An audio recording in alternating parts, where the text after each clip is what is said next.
దేవునికి స్తోత్రము.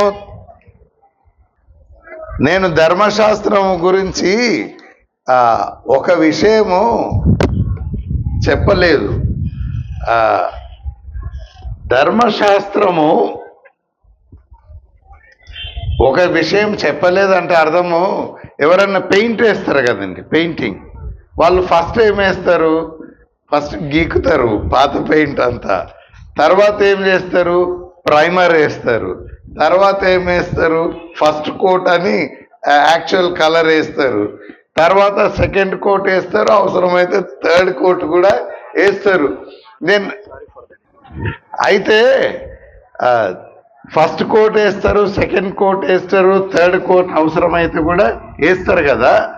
అసలు ధర్మశాస్త్రము ఎవరికి ఇవ్వబడ్డది? ధర్మశాస్త్రము వలన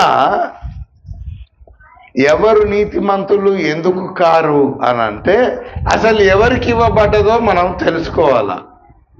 ఫస్ట్ తిమోతి చాప్టర్ 1 9 and 10 చదువుదాం. మొదటి తిమోతి 1వ అధ్యాయము 9-10 వచనాలు. ధర్మశాస్త్రము ధర్మ విరోధులకును అవిధేయులకును భక్తిహీనులకును పాపిష్టులకును అపవిత్రులకును మత దూషకులకును పితృహంతకులకును మాతృహంతకులకును నరహంతకులకును వ్యభిచారులకును పురుష సంయోగులకును మనుష్య చోరులకును అబద్ధికులకును అప్రమాణికులకును హితబోధకు విరోధమైన వాడు మరి ఎవడైనను ఉండిన ఎడల అట్టి వానికి నియమింపబడెను గాని నీతిమంతునికి నియమింపబడలేదని ఎవడైనను ఎరిగి ధర్మానుకూలముగా దానిని ఉపయోగించిన ఎడల ధర్మశాస్త్రము మేలైనదని మనము ఎరుగుదుము. మీరు ఇప్పుడు చదివారు కదా, ధర్మశాస్త్రము ధర్మ విరోధులకు ఇచ్చాడా?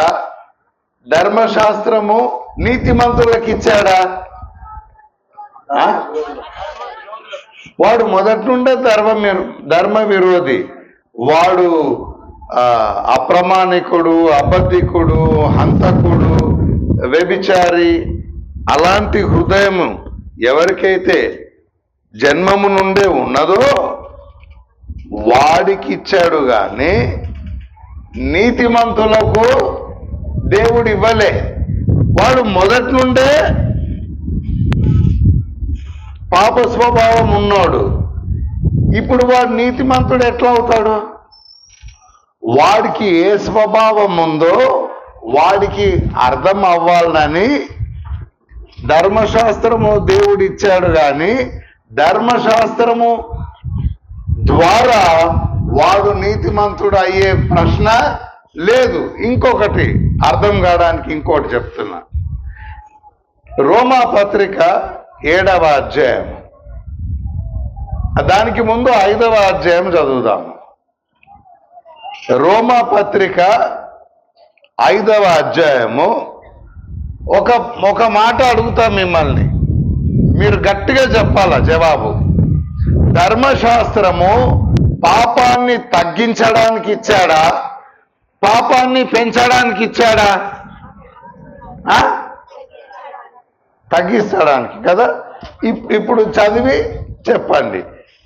రోమా 5:21 చదివి చెప్పండి. మరియు అపరాధము విస్తరించున్నట్లు ధర్మశాస్త్రము ప్రవేశించెను. ఏంది? అపరాధము తగ్గడానికారా? విస్తరించినట్లు. అపరాధము ఇంకా విస్తరించాలని ధర్మశాస్త్రము ప్రవేశపెట్టబడ్డది.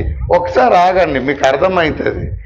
మనకు పుట్టినప్పటి నుండి విత్తనము వలె ఒక పాప స్వభావం ఉన్నది. ఇది దేవునికి విరోధమైన స్వభావము.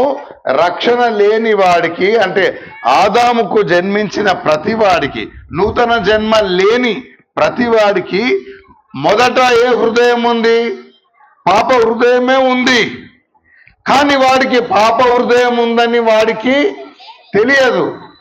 వాడికి పాప హృదయం ఉందని వానికి తెలపడానికి నీతి అంటే ఏంటిదో దేవుడు ధర్మశాస్త్రం ద్వారా చెప్పాడు. అయితే ధర్మశాస్త్రము వచ్చినప్పుడు పాపము తగ్గదు, విస్తరిస్తుంది. ఇది మన వాళ్ళకి చాలా మందికి అర్థం అవ్వదు. ఇంకో మాట కూడా చెప్తా.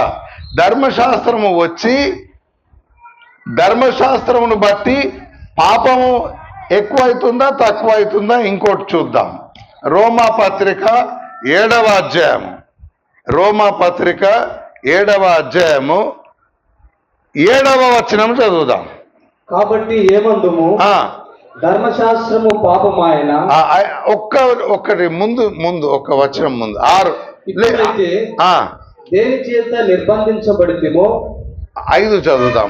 5వ వచనం. మనము శరీర సంబంధులమై ఉండినప్పుడు, అంటే ఒకప్పుడు మనము శరీర సంబంధులుగా రక్షణ లేని వారిగా ఉండినప్పుడు మరణార్థమైన ఫలములు ఫలించుటకై ధర్మశాస్త్రము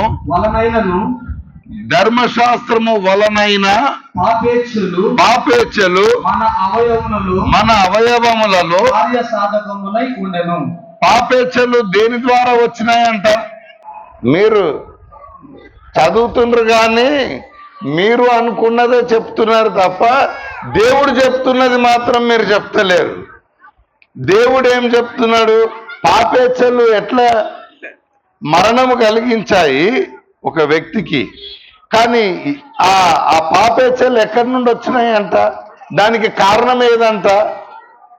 ధర్మశాస్త్రము పాపేచ్ఛలను రేపింది. ఇంకా అర్థమవుతుంది, చెప్తాను. 8వ వచనం చదువుదాం. అయితే పాపము ఆజ్ఞను హేతువు చేసుకొని. దేనిని హేతువు చేసుకొని? ఏ ఆజ్ఞలు? అదే ధర్మశాస్త్రాన్ని, 10 ఆజ్ఞలను. పాపము ఆజ్ఞను హేతువు చేసుకొని ఆజ్ఞ ద్వారా సకల విధమైన దురాశలను. దేని ద్వారా? ఆజ్ఞ ద్వారా సకల విధమైన దురాశలను నా యందు పుట్టించెను. ఆజ్ఞ లేకపోతే నెక్స్ట్ వర్స్ చదువుదాం. ధర్మశాస్త్రము లేనప్పుడు, అసలు ధర్మశాస్త్రము లేనప్పుడు పాపము మృతము. ధర్మశాస్త్రం లేనప్పుడు బాగానే ఉంటుంది, పాపము మృతంగా ఉండే. ధర్మశాస్త్రము వచ్చిన తర్వాత నేను చచ్చా అంటున్నాడు ఆయన. ధర్మశాస్త్రము వచ్చి పాపేచ్ఛలు నాలో రేపింది, నన్ను చంపింది అని అంటున్నాడు. ఇదన్నా అర్థమవుతుందా? ధర్మశాస్త్రము కిందికి వస్తే పాపము పెరుగుతుందా తగ్గుతుందా? అందరేమనుకుంటారు? తగ్గుతుంది అనుకుంటారు, కానీ పెరుగుతుంది, పాపము చంపుతుంది. ఇప్పుడు మీకు అర్థం కావడానికి చెప్తున్నా. అట్లయినా ధర్మశాస్త్రము పాపమాయేనా అని అడుగుతాడు తర్వాత. అట్లనరాదు. ధర్మశాస్త్రము పరిశుద్ధమైనది, నీతి కలిగింది, ఉత్తమమైంది. కానీ నేను పాపిని, పాపమునకు అమ్మబడినాను, ప్రాబ్లం నాలో ఉంది, ధర్మశాస్త్రంలో లేదు అని అంటున్నాడు. ఇప్పుడు నేను మనకు అర్థం కావడానికి ఒకటి చెప్తున్నా. తుమ్మ విత్తనం తెలుసా? తుమ్మకాయలు, తుమ్మ విత్తనము, తుమ్మ చెట్టు. అందరికీ చిన్న బిడ్డలుగా ఉన్నప్పటి నుండి పాపము అనేది తుమ్మ విత్తనం, ఎండిపోయిన విత్తనము లాగా మనలో ఉన్నది. ధర్మశాస్త్రము అనే నీరు తగలగానే ఇప్పుడు ఆ విత్తనానికి ఏమవుతుంది? జీవం వస్తుంది. ఆ నీరు, ధర్మశాస్త్రం అనే నీరు రాకపోతే అది ఎండిపోయి ఒంటిగానే ఉంటుంది. అది ఎండిపోయినా తుమ్మనే, అది వికసించినా కూడా తుమ్మనే. అది ఎండిపోయినా పాపమే, అది బ్రతికి వికసించినా కూడా పాపమే. కానీ అది ఎండిపోయి ఉన్నంత వరకు వీడికి ఏమి పాపము, ముళ్ళు, తుమ్మకాయలు వీని జీవితంలో కనబడతలేవు. కాబట్టి నేను మంచోన్నే అనుకుంటాడు వీడు ఎవడో వీనికి తెలపడానికి దేవుడు ధర్మశాస్త్రమును ఇచ్చాడు. ధర్మశాస్త్రము నీరు వలె వచ్చి ఆ తుమ్మకాయను తుమ్మ విత్తనాన్ని తడిపినందుకు అది మొత్తము జీవం వచ్చి, ఇప్పుడు ఇంకో మాట కూడా చదవండి నెక్స్ట్, ధర్మశాస్త్రము లేనప్పుడు పాపము, చదువు ఆ వచనం చదువు 8. అయితే పాపము ఆజ్ఞను హేతువు చేసుకుని ఆజ్ఞ ద్వారా సకల విధమైన దురాశలను నా యందు పుట్టించెను. ధర్మశాస్త్రము లేనప్పుడు పాపము మృతము. చూసావా, ధర్మశాస్త్రము లేనప్పుడు పాపము మృతము. వచ్చిన తర్వాత ఏమైంది? నేను ధర్మశాస్త్రం లేకుండా జీవించుచుంటిని గాని ఆజ్ఞ వచ్చినప్పుడు పాపమునకు మరలా జీవం వచ్చెను. చచ్చిపోయిన విత్తనము ప్రాణం పోసుకొని మొలకెత్తింది. నేనైతే చచ్చితిని. ఈ పాప స్వభావము ధర్మశాస్త్రము లేనప్పుడు మృతంగానే ఉండే. నాలో ఏం విత్తనం ఉందో నాకు తెలియలే, కానీ ధర్మశాస్త్రం వచ్చినప్పుడు మరలా జీవం వచ్చింది.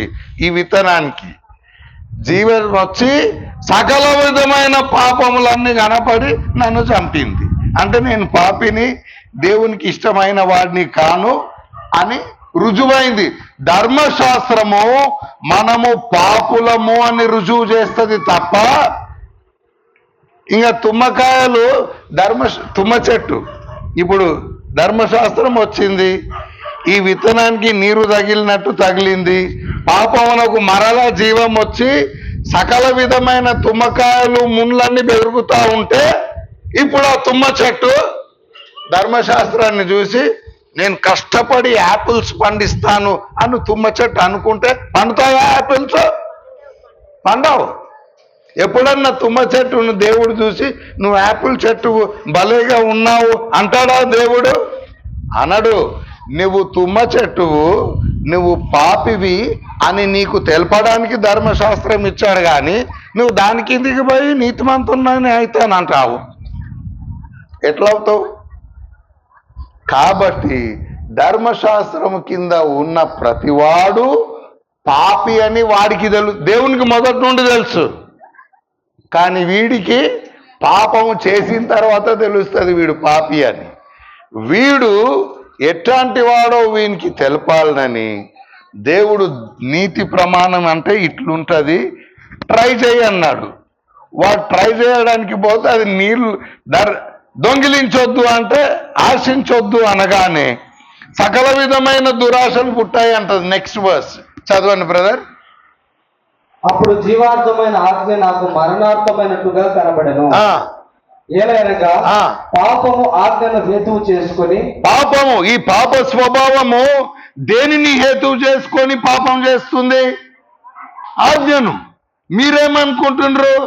అబ్బో ఆజ్ఞల కిందికి పోతే నేను నీతి చేస్తా అనుకుంటున్నారు. కాదు, పాపం ఎక్కువ అవుతుంది. పాపము ఆజ్ఞను హేతువు చేసుకొని నన్ను మోసపుచ్చి దాని చేత నన్ను చంపెను. ఆ ఆజ్ఞల చేత నన్ను చంపెను.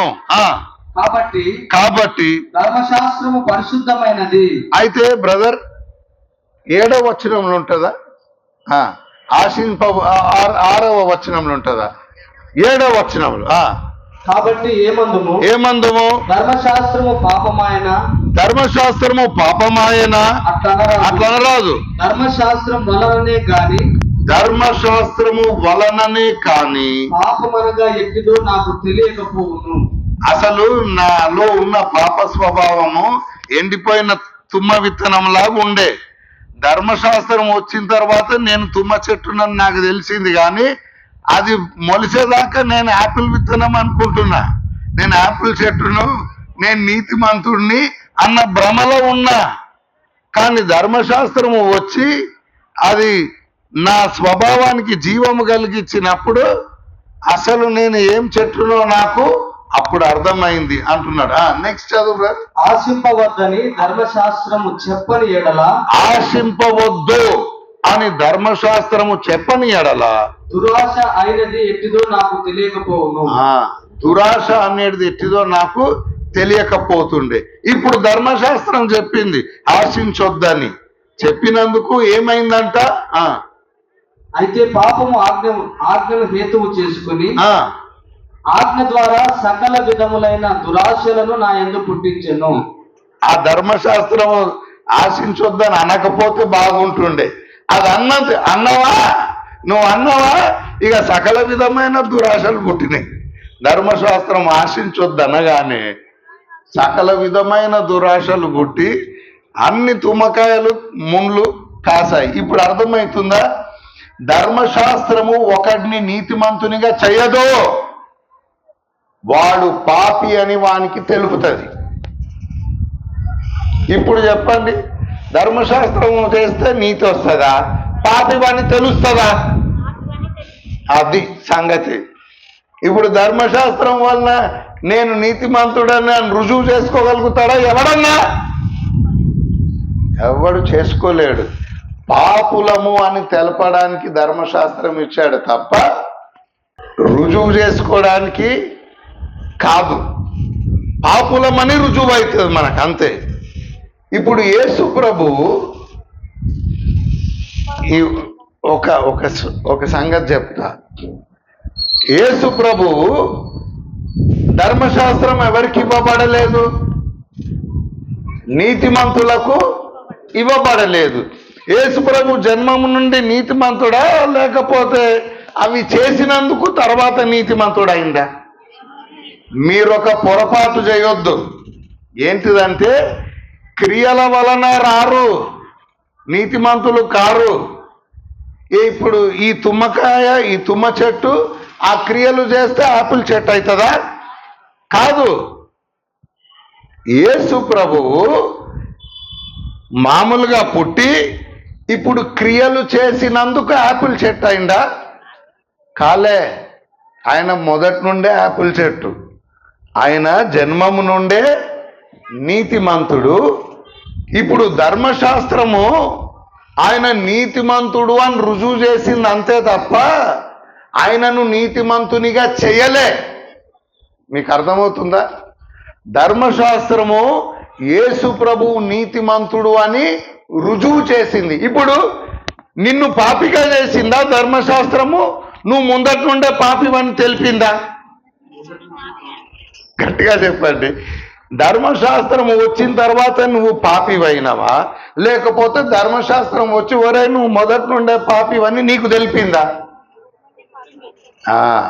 ఇప్పుడు ధర్మశాస్త్రము యేసు ప్రభువును నీతిమంతునిగా చేసిందా, లేకపోతే ఆయన మొదటి నుండే నీతిమంతుడని రుజువు అయిందా?